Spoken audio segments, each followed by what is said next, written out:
श्रीमद् भागवत महापुराण की जय। श्रीमद् भागवत में आज की कथा है परशुराम की। गंगा के पावन तट पर बैठे हुए श्री सुखदेव जी सुना रहे हैं और परीक्षित जी सुन रहे हैं। चलिए कथा शुरू करने से पहले गोविंद के चरणों का ध्यान करें। जय श्री कृष्णा। राधे राधे। एक छोटी सी प्रार्थना है पहले। हमारी नाव को शामी लगा दो पार धीरे से, हमारी नाव को शामी लगा दो पार धीरे से, चलेगी 4 ही दिन तक बिना पतवार धीरे से, न माझी है न केवट है न रुख सीधा हवा का है, न माझी है न केवट है न रुख सीधा हवा का है, तुम्हारा नाम लेता हूँ, तुम्हारा नाम लेता हूँ, सरे मझधार धीरे से, हमारी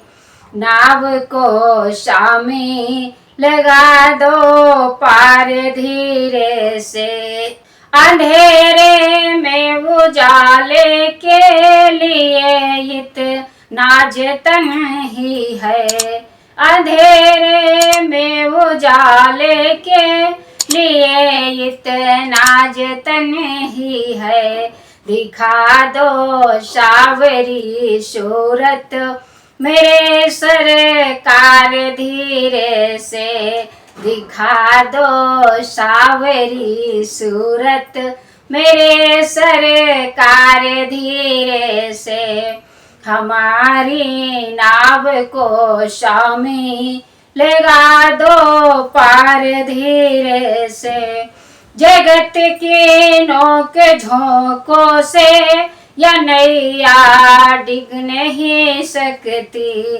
जगत की नोक झोंकों से या नैया डिग नहीं सकती, अगर उन चारों चरणों का रहे आधार धीरे से, अगर उन चारों चरणों का रहे आधार धीरे से, तुम्हारी ही शपथ तुमको जरा भी श्रम नहीं होगा, तुम्हारी ही शपथ तुमको जरा भी श्रम नहीं होगा, अगर गोविंद के सिर से उतारो भार धीरे से, हमारी नाव को शामी लगा दो पार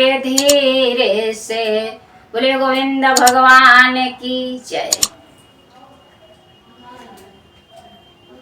जिनके हाथों से हुए मानी नपसंहार, यहाँ कहेंगे हम वहीं परशुराम अवतार, वह ऋषिकुल में होने वाला तेजस्वी अंश ब्रह्म का था, जमदग्नि पिता कहलाते थे, माता का नाम रेणुका था, यह योगी थे वैरागी थे, धनवे के अधिकारी भी थे, रण कोविद बलधारी भी थे, विख्यात ब्रह्मचारी भी थे, पहुंचा उस जगह पर सहसवा हुनरपाल, ऋषि आश्रम में उन दिनों थे न रेणुका लाल, बोले जमदग्नि नृपति ठहरो, है मुश्किल राह नजर आना, हो रहे आज सत्संग यही, भोजन कर सुबह चले जाना,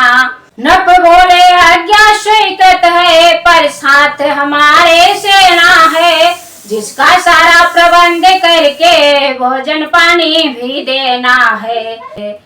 ऋषिवर बोले सत्य है राजन तेरा ध्यान, कंद मूल फल के सिवा नहीं यहाँ सामान, फिर भी इस बूढ़े साधु की करुणा कर आन निभाएंगे। जो लोग यहाँ पर आएंगे वो भूखे कभी न जाएंगे।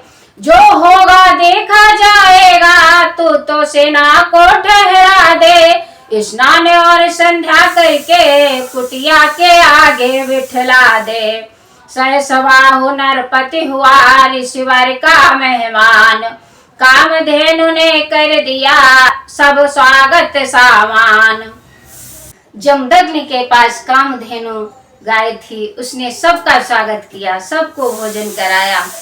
उस कामधेनु की महिमा पर राजा का मन ललचाने लगा। जैसे तैसे भोजन करके ऋषिवर से बात बनाने लगा।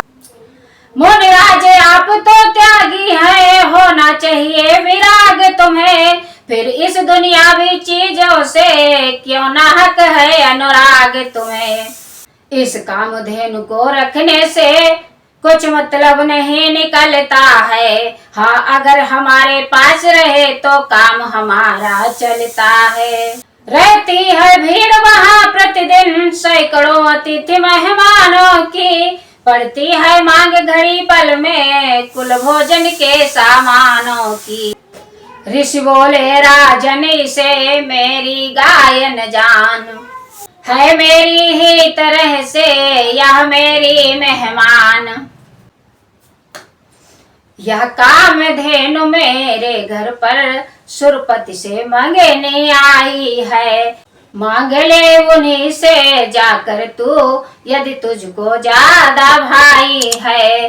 जमदग्नि ने सहस्त्रबाहु से कहा, ये गाय हमारी नहीं है, ये इंद्र से मांग कर लाए हैं, उनकी है, जाकर उनसे मांग लीजिए।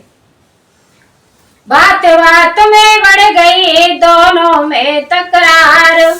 योगीराज जमदग्नि को दिया नीच ने मार। विवश विचारी रेणुका हा हा उठी पुकार। ऋषि के शेष कुमार भी बैठ रहे झक मार। अबला का आत्मिक बल बढ़कर बलवानों के सिर बोल उठा। छाती पर घूसा पड़ते ही भृगुपति का आसन डोल उठा। टूटी समाधि भृगुनंदन की जब माँ की आत्म पुकार उठी। क्षण में उस दुखिया के आगे ऋषि नाहर की झनकार उठी। रीरी माता क्यों रो रो कर मेरी समाधि को तोड़ा है। जिसने तेरा दिल तोड़ा है बतला वह कौन छिछोड़ा है। माता की सेवा को तज कर जिसके दिल में तप की वो हो। मैं कहता हूँ उस पापी के जप तप व्रत संयम पर तू हो। यदि सच्चे ब्रह्म ज्ञानी हो तो माता का उपकार करो। अपना कल्याण चाहते हो तो माता का उद्धार करो। कहा रेणुका देव ने रो रो कर सब हाल। लाल नयन कर लाल तब बोला धनुष निकाल। रेणुका ने परशुराम को सारा हाल बताया है। तब क्रोध में भरे हुए परशुराम कहते हैं माता से, बस माता ज्यादा बात न कर। अब बात लौट कर ही होगी। या पृथ्वी पर क्षत्रिय होंगे या विप्रो की पृथ्वी होगी। या इन क्रूर कमीनों ने जब से अधिकार भूमिका पाया है तब से सुशीलता के बदले उल्टा बिच्छू चढ़ आया है। हम खूब जानते हैं जैसा उपकार विश्व का करते हैं। बस ये पापी पालन के बदले संहार विश्व का करते हैं। पर भला हुआ इन दुष्टों ने जो मुझसे पाला जोड़ा है। माता जी की 21 बार तुमने माथे को फोड़ा है। बस इसी चोट के बदले में खूनी दरिया भर डालूंगा। 21 बार इस पृथ्वी को क्षत्रिय विहीन कर डालूंगा। परशुराम अपनी माता रेणुका से कहते हैं, 21 बार तुमने अपने सिर को फोड़ा है 21 बार क्षत्रिय भी कर दूंगा सारी पृथ्वी, कहकर यूं ही चले हैं रेणुका से। यो कहकर चल दिए वीर रेणुका लाल, सहस्त्र बाहु के सामने पहुंचे काल कराल। उस परशुराम के परसे से सारी सेना संहार हुई, हुंकार हुई ललकार हुई, फिर जमकर मारा मारे हुई। फिर सहस्त्र बाहु से भृगुपति का संसार विदित संग्राम हुआ, आखिर को उस अभिमानी का घड़ियों में काम तमाम हुआ।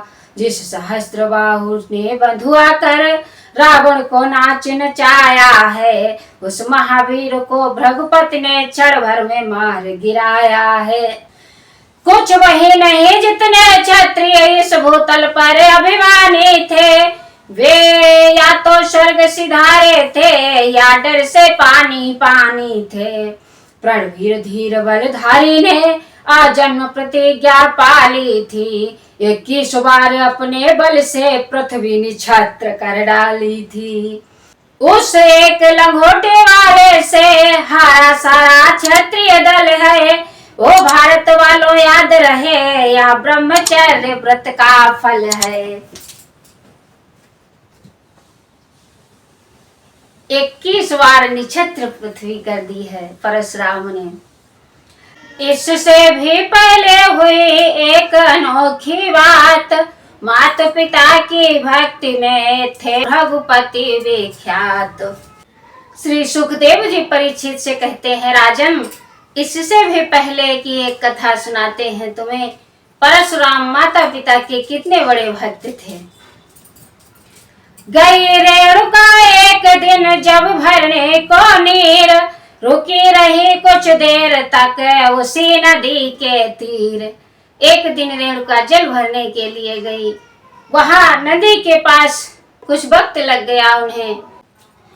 उस जगह मछलियां और मच्छ करते थे जल में क्रीड़ाएं, वह दृश्य देख कर प्रकट हुई देवी को विषम वासनाएं। आने पर ऋषिवर ने पूछा, इतनी कर डाली देर कहाँ? देवी ने साफ जवाब दिया, होती थी काम किलोल जहां। ऋषि अपने बेटे से बोले, इस माँ को अभी मार डालो, इस विषय वासनाओं वाले विष को फौरन उतार डालो। बाप का हुक्म माँ की ममता, दोनों ने वह भूचाल किया, जिसके कारण कुछ कह सुनकर सबने वह कहना टाल दिया।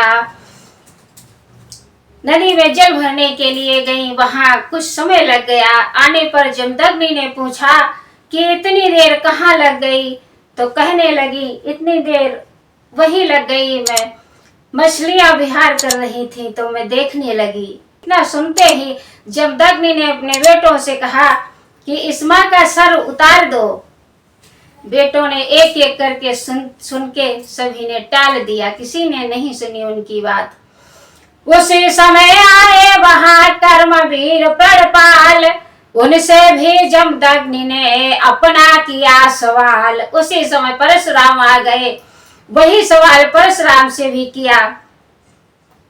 उस भट्ट कर्तव्य परायण ने अब देखा और न तब देखा, उस महाप्रतिज्ञ बलधर ने केवल अपना कर्तव्य देखा।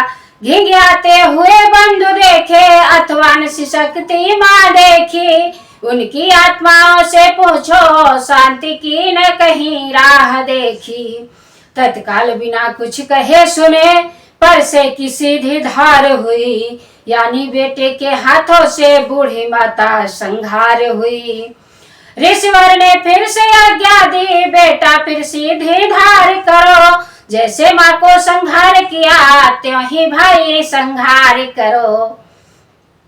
परम भक्त ने कर दिया उन सब का संहार, पकड़ हाथ जमदग्नि ने कहा उन्हें चुमकार। पिता की आज्ञा मानकर उन्होंने माँ को भी मार दिया। पिता ने कहा इन भाइयों को भी संहार कर दो, भाइयों को भी मार दिया। अब हाथ पकड़कर जमदग्नि कहने लगे हैं परशुराम से, मेरे सपूत है धन तुझे, तू ही भूतल पर तुझसा है। ऐसा आज्ञाकारी सच्चा मैंने न आज तक देखा है। इतनी कठोर आज्ञा सुनकर आंखों में मैल तक मिला नहीं। माता पर हाथ उठाने में है तात हृदय भी हिला नहीं। इस अटल व्रत का भक्ति का बेकार नहीं फल जाएगा। हे तात मांग हे बीय मांग, जो मांगेगा सो पाएगा। वह बोले इच्छा पूर्ण हुई तो मेरी भी इच्छा भर दो। या सभी बंधु एवं माता है प्रभु फिर से जीवित कर दो। परशुराम से कहने लगे हैं ऐसा आज्ञाकारी बेटा आज तक नहीं हुआ है, भूतल पर ना होगा। कहने लगे हैं कोई वरदान मांग लो। परशुराम ने कहा है मेरे भाई और माता श्री को जीवित कर दीजिए। मुझको हत्या का दाग न हो, भक्ति में तुम्हारी कसर न हो। चोलों में कोई भरम न हो, इनको मरने की खबर न हो। ऋषि के आशीर्वाद से उठे सभी तत्काल। हे भारत फिर कर प्रगट पृथ्वी पर वह लाल। सभी को जमदग्नि ने जीवित कर दिया। सबको यह भी आभास नहीं हुआ कि हम मृत्यु को प्राप्त हुए थे। बोलिए परशुराम भगवान की जय।